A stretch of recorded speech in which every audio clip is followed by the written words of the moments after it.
মেহেরপুরে তারিক হত্যাকাণ্ডের মূল অভিযুক্ত আসামি পুলিশের সাবেক ডিআইজি নাহিদুল ইসলামকে গ্রেফতার।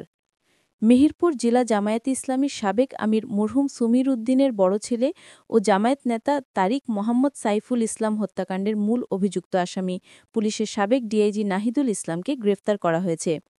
পুলিশের সাবেক উপপুলিশ মহাপরিদর্শক ডিআইজি এ.কে.এম. নাহিদুল ইসলামকে গ্রেফতার করেছে ঢাকা মহানগর গোয়েন্দা পুলিশ ডিবি। আন্তর্জাতিক অপরাধ ট্রাইব্যুনালের গ্রেফতারি পরোয়ানার ভিত্তিতে শুক্রবার ১২ সেপ্টেম্বর রাতে রাজধানীর নিজ বাসভবন থেকে তাকে গ্রেফতার করা হয়। আন্তর্জাতিক অপরাধ ট্রাইব্যুনালের প্রসিকিউটর গাজী এম.এইচ. তামিম গ্রেফতারের বিষয়টি নিশ্চিত করেছেন। ডিবিএর এক উচ্চপদস্থ কর্মকর্তা বলেন, আন্তর্জাতিক অপরাধ ট্রাইব্যুনালে তার বিরুদ্ধে গ্রেফতারি পরোয়ানা জারি ছিল। সেটির পরিপ্রেক্ষিতে গোয়েন্দা তথ্যের ভিত্তিতে গতরাতে নিজ বাসা থেকে তাকে গ্রেফতার করা হয়। পরে তাকে তদন্ত সংশ্লিষ্ট কর্তৃপক্ষের কাছে হস্তান্তর করা হয়েছে।